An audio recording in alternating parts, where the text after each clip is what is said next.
Perfect. Thank you, guys, and welcome to this session of Deal Street Asia's Tech Summit.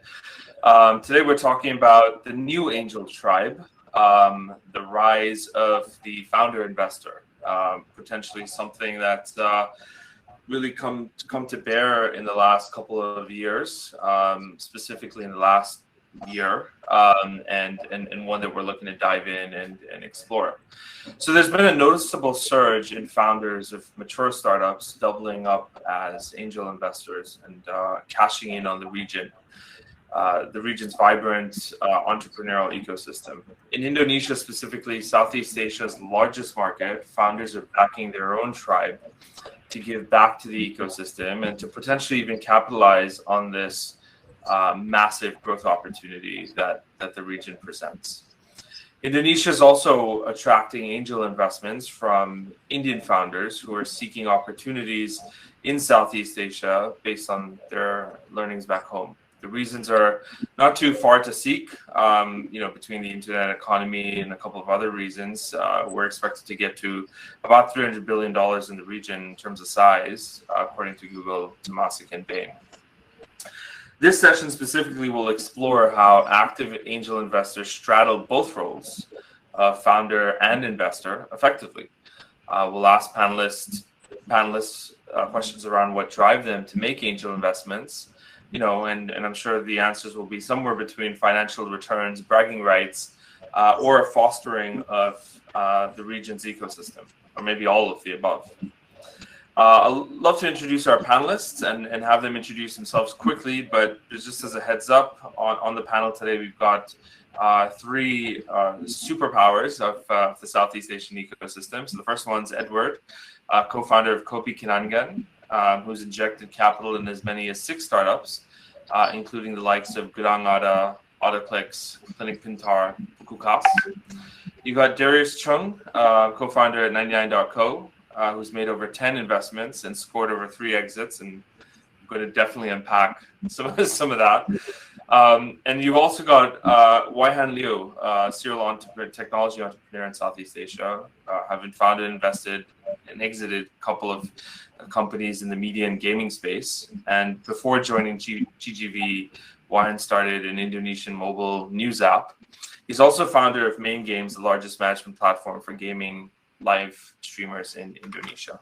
So with that, I'll pass it on to Darius first, and then Edward, and then Weihan to introduce yourselves quickly, and then we can dive right into the questions. Sure, thanks, Rajive. So I run 99.co. I'm the founder and CEO of it, which is one of the fastest growing property platforms in Southeast Asia. But for today's panel, as an angel investors, I think I might have done about 20 companies by now. As you mentioned, a couple of exits. I'm also a small LP in a number of seed stage funds. So all in all, I think the reason for doing that, as you have rightly pointed out, is all of the above. Is financial returns, is supporting friends, is building the ecosystem. But I think at the end, I think it's all about just having fun vicariously through other people as well. You can't get enough of the journey on your own, so so you go live through other people as well. Got it. Edward, how about you? Hi everyone, my name is Edward. I'm the CEO and co-founder of Kopi Kenangan, and as the panel suggests, I'm an angel investor as well. So far, I think I've invested actually around 15 companies with the likes of, as you mentioned, Bukukas, Tirtanata, AutoClick, and I do this really mostly out of 2 reasons. One is actually passion, because I really like to see entrepreneurs trying to solve real problems using technology. I think it's something that is really, empowering for myself. I really enjoy it. And second, of course, is a financial return due to the obvious shift in consumer behavior towards something that's more digital. So. Got it. Thank you, Edward. Weihan? Yeah, hi. Right, so yes, I'm the founder of Main Games. So we are the largest gaming influencer platform right now across Asia. Manage about 1,000 plus gaming influencers. Previously, I had started Babe, which eventually became the biggest news app in Indonesia, and that was acquired a few years back. I've been doing angel investing for quite a few years now, something that I enjoy. But I think a little bit just additional reason to those that you mentioned. I actually really enjoy meeting founders. I love learning from them. I think everyone's got a story to share. And on top of being a founder, angel investor, I'm actually also a quasi-professional investor. I'm also a venture partner at GGB Capital here in Singapore. Quasi-professional, got it. Well, let me start off with an easy, on the spot question. And we'll start with Weihan, Edward, and then Darius. If I could take all of your angel investments back, so you don't have any except for one, which one are you holding on to and why? Should I start or? Yeah, go for it. Okay, great. I guess they say that the first one is always your best one, right? At least the most memorable. So this is about 5 years back, right? Back in 2016.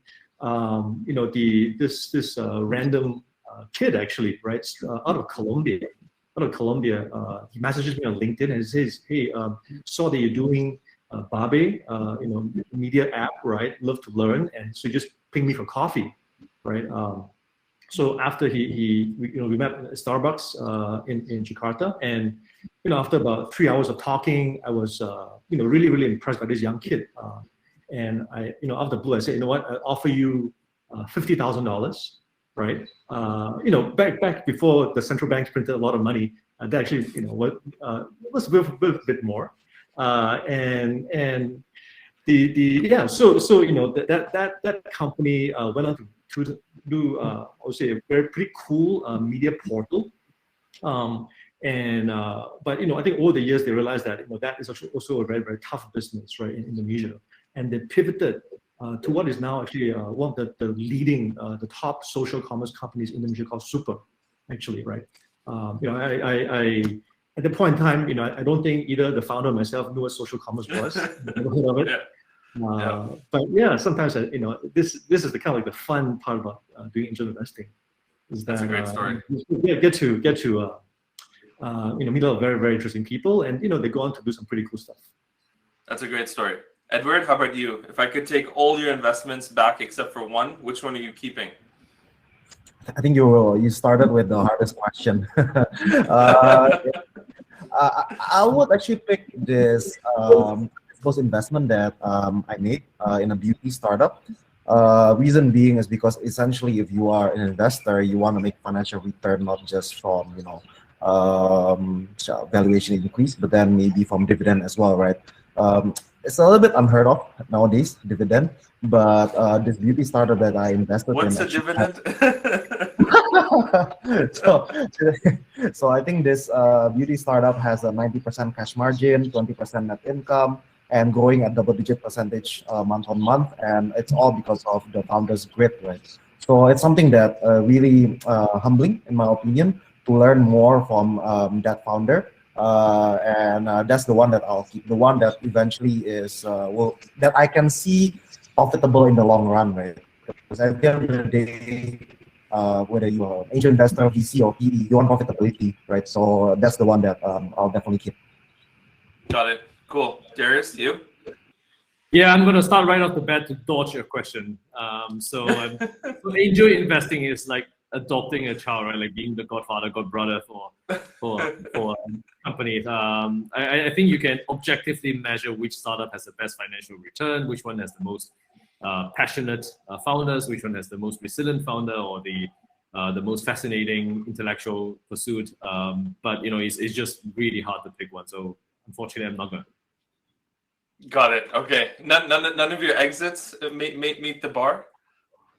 Yeah, but that's only one metric. It's more than that.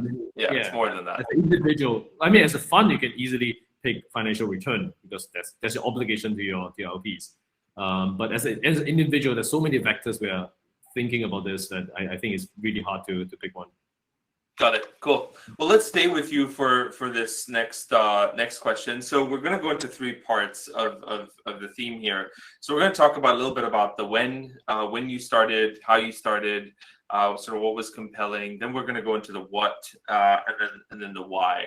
So starting with the when, and with you, Darius, specifically, can you take me back to that first angel check you wrote? And what company was it for? Could you describe the circumstance that made you sort of compelled to write the check? Did you chase the deal? Was it a friend? Just could you elaborate a little bit on that first check, and then maybe after that, Edward, if you could follow up. Sure. I started 10 years ago, and I sold my first company about 2010, and so got a bit of liquidity from there. And started investing the first time as an angel investor in 2011. And it was actually completely serendipitous. I was not prepared. I did not do any homework. I did not think about being an angel investor. But I visited Angel Pad, which is sort of like a YC type of incubator accelerator in the US, in Bay Area, where I was at back then. So we started in the US. And it was a Friday night. And it was 11:30 p.m. that I think I visited. It was almost at midnight. I met 3 companies there. So sort of recklessly, I became angel investor in all 3 in the same night. And in fact, 2 of the exits that I've gotten so far are actually from those 3 companies, and the other one died. So I think this is one of the kind of due diligence factor that is not done enough by VCs. Is just that, are they working Friday night 11:30 p.m.? Yeah. We gotta definitely check. Add that to my diligence list. Edward, you first check. Where was it from? What were the circumstances that you wrote it? So I wouldn't remember on what day or what what time. That's pretty specific, impressive. But I remember my first check was actually to AutoClicks, and it was introduced to me from a friend who was in VC. And I was just very impressed, right? I was just talking. He actually just wanted, advices, and we talked for, I think, hours. And I can really see his passion on how he's trying to tackle very complicated supply chain in the automotive industry, trying to empower the Bengkel. And of course, it really relates to my personal experience as well, dealing with Bengkel or the repair shop, right? So that's why I realized that, I think he's solving a real problem, and he's actually profitable as well. And that's why I actually asked him, hey, are you looking for an angel investment? It just popped out into my head. I didn't even plan it. I didn't think that I'll be an angel investor. But then I just asked him the question, and he said, he'll be excited to work together with us. And that's when we decided to, solidify the partnership with a small check size that I gave to AutoClicks. And I think by now, I think they got into search, and I think they're fundraising too. Nice. Yeah. So just sticking with you, so since then, how many investments have you made? And then are there specific sectors or themes, that you tend to gravitate to? So I think I've made close to 15 overall, as per today, whether that is Bukukas, Gudang Ada, and others. But overall, I am sector agnostic. In fact, I would like to learn more from different industry. I think it's more humbling, in my opinion. I get to learn more about other industry, because for me, the learning aspect is very important as well, right? So being able to learn from brilliant founders is definitely an experience that is worth doing. And to answer your question, I'm pretty agnostic on the sector. As long as I can see a clear path to profitability, or even better, they are profitable, then I'm good to go. You're talking about all sorts of magic words like profitability and dividends. So really, I feel like you're on another planet from the rest of us. Weihan, how about you? How many investments have you made since your first check? And are there specific sectors or areas or themes even that you gravitate to when you sort of write a check? Right. Yeah, I mean, I've done about 10 plus by now, actually, over the last 5-6 years. The first one was, I think, the most memorable, but a few interesting ones since then. I actually like Edward. I actually write checks more on the basis of founders, right? At best case, if they're Joes that I like, that I try to focus more on that. But really, I think because at the angel stage is very, very early. I mean, it's very nascent. All you have is just the people, right? The founding team, and just a seedling of an idea, right? So, and I think being a good angel is being able to make that judgment call, right? To have the intuition about, who can succeed essentially, right?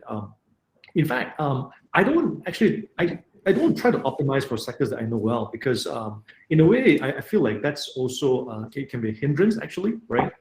I think it's very if you know something very deeply, especially if you've been an operator there in that field before, right, it's very easy to be dismissive of ideas, like new ideas that are disruptive, right?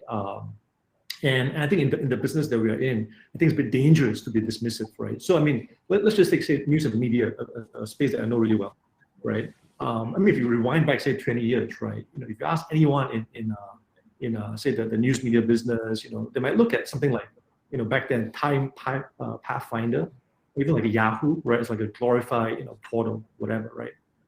And then, along come Google and Facebook, and they completely changed the news media advertising business around the world, right? So, because of that, I say I like to, try different things and back good people. Got it. And Darius, what's your method of madness apart from hanging out at 11:30 on Friday nights? Yeah, founders. I think similarly, very much founder focused. So hard work is only one factor. I think I've developed a little bit better spider sense since then. But I think like Weihan pointed out, it's absolutely not to do with industry or knowledge about that business. So I recently, for example, made an angel investment in an area that I completely don't understand, but the founder was just great. So, after spending an hour with the founder, I still don't understand the industry, but I thought he was great. Yeah. Fair enough. Hopefully, great founders are the vast majority of the endurance that's required to get start to finish. We have a couple of audience questions, so I'm going to sort of weave them into the discussion. So the first one is, when you are a founder and doing an angel investment, do you require permission from your investors? And maybe we'll start with Edward and then back to Darius. Won't your investors be worried that it takes away from your time running the company? Edward? So basically, I think any founder, any CEO in the world do investing, right, in one form or another. Are you investing in bond, public market, stock, or angel investment? So I think, I think I've been lucky with my investors who've been very supportive of my, let's say, personal hobby and personal mission. And so far, as long as, I don't forget my day job and I don't suddenly operate the company, I'm just, investing and giving advice, they're okay with it because I don't really invest in public stock, crypto, or bond. But I really like to invest in, startups because it's very passionate, and I don't know why I'm very lucky that there are companies who want me in their cap table, and yeah, it's been humbling as mentioned earlier. They don't have problem because it's just investing, not operating. Got it. Edward, I'm convinced you're on a different planet. Honestly, with your aversion to crypto and your affinity for profitability, I feel like you're like my new North Star of a human. Darius, how about you? Yeah, so to answer the question, yes, we do get investors' permission or at least disclose for that investments to be going in. But I think mainly three things, right? One is that I actually don't spend any time. I'm pretty upfront with the founders I invest in, right? Like I run my own company. My priority is entirely on my own company. If there are very practical things, high leverage things that I can do for you that takes no time from me, like sending you an employment contract so you don't have to figure out what that looks like, happy to do that, but I don't actually spend any time. So the second thing would be that, this actually is, I have a good relationship with all my investors. Many of them are seed A, B, C investors. So often this actually turns into deal flow for them. So in a way, it is a bit of a side benefit anyway. So I think that's really, and number three, of course, in full disclosure, avoid conflict, all of those things play in part in making sure that my priority is still to the company I founded. Got it. Yeah. And you bring an interesting point around deal flow, and I think that that's one that that is, you know, the most underrated source of deal flow is founder investors and founders' points of view on specific companies. And so I think that that's something that, you know, VCs should take into account, you know, a lot more. That being said, there is this whole you know, the ecosystem still is very small. It's grown dramatically in the last 10 years, but it's still small by all accounts. And so there is this sort of relationship of managing conflicts, both from, you know, other VCs and other investments and competitive investments. And so you could be seen investing in something that could be competitive to, you know, one of your investors' other portfolio companies, which could create, you know, interesting dynamics. But I'm sure you find ways to navigate that appropriately. So sort of pivoting into the what. Weihan, we'll start with you because I'd love to get your take on this, and then maybe back to Darius, and then to Edward. You know, running a startup or even, you know, VC is a full-time job, and most founders, you know, wish they could potentially clone themselves to find additional layers of leverage. You know, with that premise, where do you think you typically add value to your investments, and sort of how do you help and communicate your value once the check is cleared? Sure. Yeah, I think that, you know, that really depends from founder to founder, situation to situation, right? But by and large, if I had to summarize it, I think, you know, many founders, especially the early stage, they're looking for, you know, advice or, you know, like a sounding board, right? Just to bounce ideas off, and because there's so many ways you can do this wrongly, right? And then there are only a few ways that you can really scale it, right? So I think you know, a lot of people are just looking to talk, basically, right? And you know, and probably because you know, I like talking to founders, I like listening to them, right? Try to understand their issues, right? So I guess I see my value as almost like a shrink, you know, like an entrepreneurial shrink. You know, I give some time, and you know, we chit chat, right? And we try to work through issues. You know, but like Darius, I you know, obviously I do not get involved at any operational level, and I think that's also not my value, and neither do I have the time for it, right? Yeah, but I think just because it is a very lonely job at times to be a founder or co-founder. It is not the easiest path to pick in life. Got it. Darius, you? Yeah, I think the most important thing is probably just perspective. It doesn't take a lot of time. But you know, I think I always talk to the founders I invest in, and even just friends, that it's always good to have a balance in the cap table. So some founders is good, and some VCs are good, and you know, even some family office and other type of high net worth investors are, you know, keeping that balance is good because they have different perspectives and different value. I think it's a founder to founder relationship is very different from a VC to a founder relationship.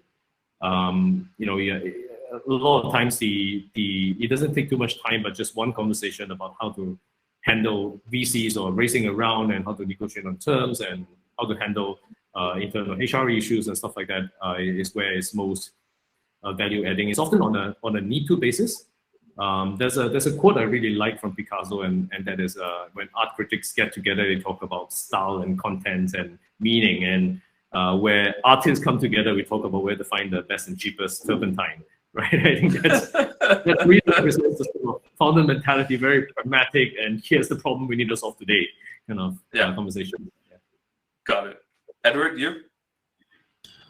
So maybe to just give a little bit of background on my deal sourcing before I answer the question. So basically, I make this network called Kopi Network, actually.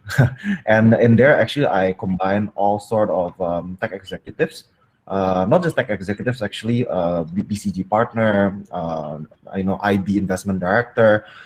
Basically, in that WhatsApp group, we just share deals together. And that actually serves two purposes, right? first is because I cannot be like a VC to source deal. Cold calling founder, hey, would you like to accept my investment? But I just look at the deals that is being shared in that WhatsApp group, and then that the second purpose of that WhatsApp group is actually to give value, right, to my my portfolio. For example, I invested in Gaji Gesa, and he obviously needs a lot of introduction to corporates or companies in Indonesia. And in that group, actually, there are a lot of FMCG executive. There are factory owners, and I just connected him to those people because I thought, oh, okay, I think this FMCG company or factory would benefit from early wage access, and I made the introduction. So basically, one is to make introductions, either to VC or relevant stakeholders. And then the second one is to be just like Weihan, become the sounding board, because I think there are some things that you can talk to your investor, whether it be discussing terms like reserve matter or something like that. Obviously, angel investor it's more comfortable to talk about those to your angel investor, I would say, compared to your VC on what's market and what's not market. So yeah, it's basically some of the little value that I bring to the founder. Obviously, I don't think any angel investor can actually bring, operation or something like that to the business. But obviously, we can always be, shrink, just like Weihan said, to the founders. Got it. How do I join this network? Because this network seems fascinating. Well, it's connected to WhatsApp. I think it's good enough. I'm a part of XA network as well. I think it's a great network, by the way. I don't know who's in XA network, but I think it's one of the better network in Southeast Asia if you want to become an angel investor. Yeah, no. Yeah, I'm part of XA as well. Yeah, I'm part of XA as well, which is, I think they add a lot of value by just having the round table of executives from tech companies over there. Yeah, so startups taking money from XA gets a lot of value out of it. Got it. Yeah. Perfect. That's a great plug. Edward, sticking with you for one more question. We have one specifically from the audience addressed to you. You run a micro fund. Who runs it, and is there a fee and carry structure? I don't run a fund. I'm a CEO of Kopi Kenangan. So when people say Kenangan fund, honestly, it's just the co-founders of Kenangan putting money together in an SPV, because we want to invest in more companies, right? But then if it's just my personal money, I cannot invest in that many companies. So we thought it'll be wiser if we just collect our money together along with a few friends and family, and then invest together, because I believe in the power of collective investing, because everybody brings different value. So and that's a value that VC cannot offer, right? Being collective inside your WhatsApp group or your SPV, there are people from different background that can help a founder. I think it brings value to early stage startup. Got it. No, that's super helpful. One question, and maybe you start with Weihan, around conflicts. So how do you manage conflicts when an investment or an early investment that you've made inadvertently enters your space, or vice versa, you may want to enter that space. Now, I think for the panelists here with property management and the property e-commerce portal and coffee tech, may be less relevant, but you may know stories of founders that have made an investment and has sort of had to dealt with that conflict. So maybe starting with Weihan, how would you potentially manage that conflict? And then for you specifically on the VC side, you've made an angel investment, your name's on the cap table, and then all of a sudden they're competing with somebody that you make an investment in on the fund side. How would you typically navigate that scenario? It's a good question, and it's also an important one as well, actually. So on the angel side, I typically don't invest in areas that I am directly involved with, right? It's very, very rare.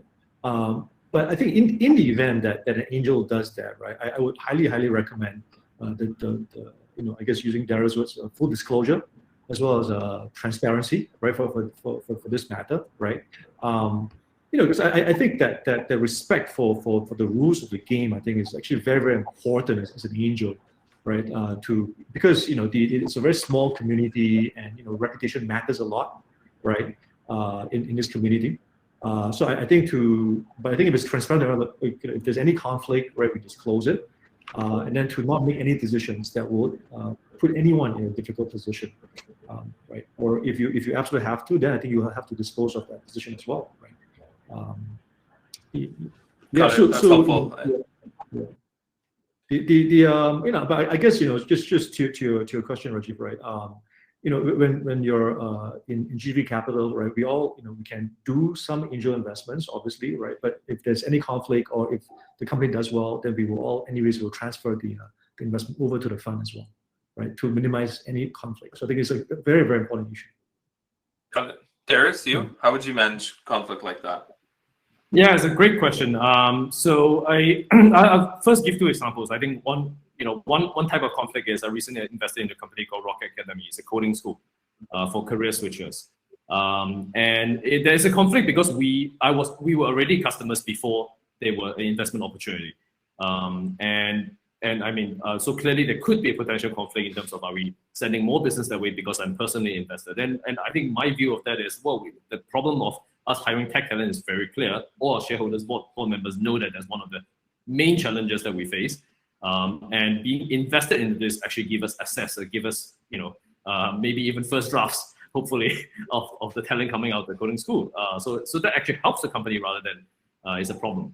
Another example would be a rent-to-own financing company in real estate in Vietnam called Homebase. Now that's where a company that there's no clear path for us to get into that, and it's a different market as we are in anyway. But you could never say whether 2 or 3 or 4 years down the road our paths will cross. I think that's the way I like to think about it is that Peter Thiel has a very good quote, and he said that when there is no conflict of interest is just because somebody is not interested, right? So conflict of interest is because you're interested. Because you're interested, there's value to be added. And I think as long as you've got your principles and priorities right, and for me, which is to 99 shareholders, then I think the rest can be navigated pretty clearly. Got it. Edward? So in the first place, actually, as you can imagine, most of the deals that came to me is F&B related, but I rejected every single deal because being mindful of my main and day job, right, as an operator of Kopi Kenangan. And that's why I don't think I've ever encountered a conflict, and I try to avoid investing in the same space as well. For example, I think the obvious example is social commerce, right? I think it's like everywhere.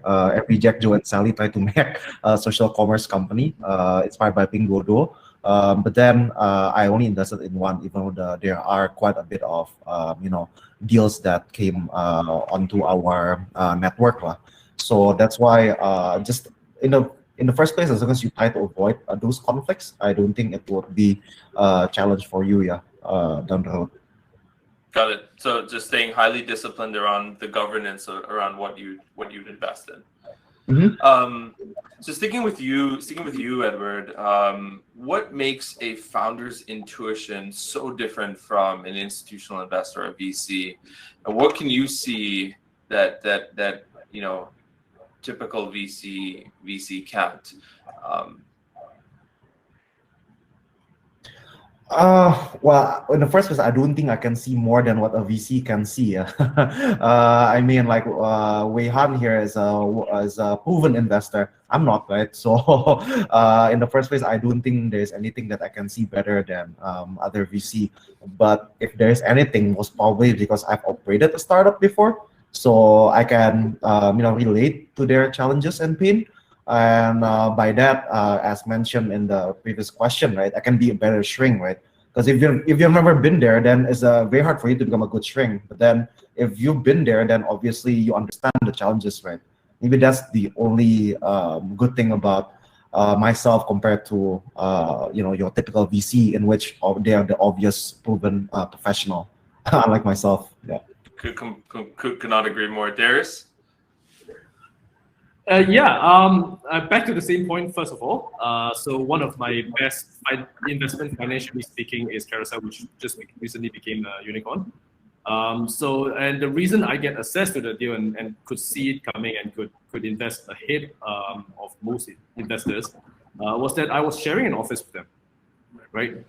We were the second most hardworking company in 99 was the second most hardworking company in Block 71. quite small. They were the most hardworking. They were always later than us to work, to leave, and we could see the methodology they apply, the way they think about building supply and demand, and in fact we learned from them. So I think so one, just having that sort of access. I think the second one is in terms of putting on an operational lens. So the kind of questions that I find myself asking as compared to even in my own fundraising, the VCs would ask me are quite different, right? Like it's very granular down to, how exactly does this conversion happen?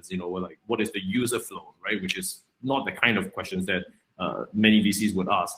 So I think by getting into granularity, you can see the sort of punch by punch. I think a good entrepreneur, a good founder is very, very detailed.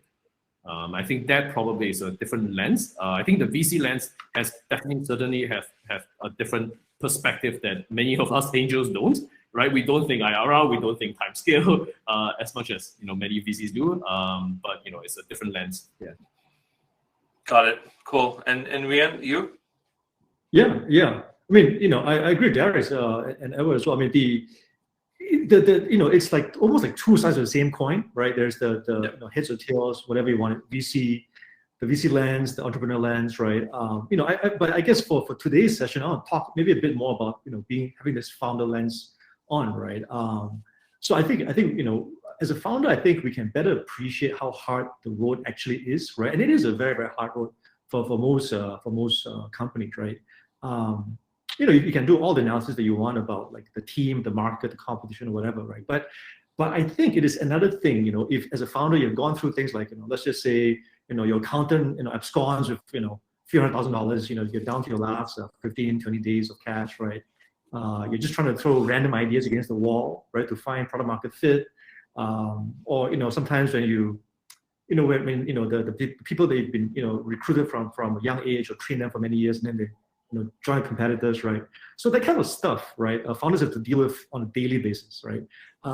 And I think, having that lens on, you can also kind of like spot the other folks that kind of have this kind of resilience in them, right? So that's what I like about having the founder lens on, actually, right? Gotcha. Yeah, and I guess just to cap it off, I mean, since Darius has had a few quotes, I will also add one, right? One of my favorite by Teddy Roosevelt.